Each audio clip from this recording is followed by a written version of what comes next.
గాడి పోగానే బీజేపీ ఆయన ముస్లిం అనగానే కోపం దాంట్లో ఆ మడతలో ఇది పెడితే ఈ గాడి ఇంకా పాస్ చేస్తారు ఆ బిల్లు. ఇలా ముస్లింలకు గతంలోనే రాజశేఖర రెడ్డి గారు రిజర్వేషన్ ఇవ్వాలని చూస్తే హైకోర్టు ఇవ్వలే, మత ప్రాతిపదికన రిజర్వేషన్ ఇవ్వద్దని, కానీ ఎస్టీలకు ఇచ్చే హక్కు భారత రాజ్యాంగం కల్పించింది. ఈయన ఏమంటారా ఊట్లో రాయి తీయలేరు పోయి ఏట్ల రాయలు తీస్తానన్నాడు.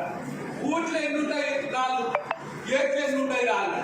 కాబట్టి ఇప్పుడు ఈయన దేశం చేయగలిగిన ఆయన ఏం పీకలేదు, ఈయన చెప్తున్నారు. కాబట్టి మిత్రులారా ఇది ఒక మోసం. ఎందుకు కేసీఆర్ అనేది టార్గెట్ చేయాలని వచ్చేది మీరు కేసీఆర్ అభిమానులను ఆలోచించండి. 28 రాష్ట్రాలు ఉన్నాయి, 7 కేంద్ర పాలిత ప్రాంతాలు ఉన్నాయి.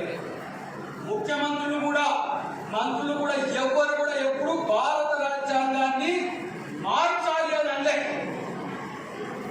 మార్చాలి అని అనేది ఎవరి ఏజెండా? ఇంకా బీజేపీ మిత్రులు కూడా ఉండొచ్చు కదా.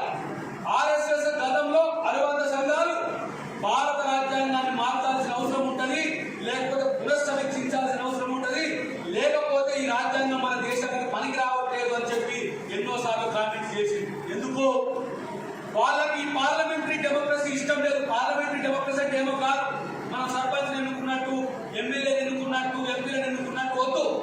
వాళ్ళకి ఏమైనా నాగరికం కావాలి, ప్రెసిడెంట్ ఫార్మ్ ఆఫ్ డెమోక్రసీ. కాబట్టి అందుకు మాట్లాడుతున్నారు. కాబట్టి బీజేపీని ప్రసన్నం చేసుకోవడానికి ఈ మాట మాట్లాడుతున్నారు.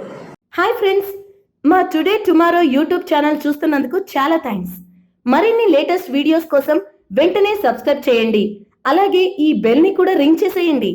మా నోటిఫికేషన్స్ అన్ని మీ మొబైల్లో వస్తాయి. అలాగే మా వీడియోస్ మీకు నచ్చితే లైక్ చేయండి, షేర్ చేయండి, నచ్చకపోతే కామెంట్ చేయండి.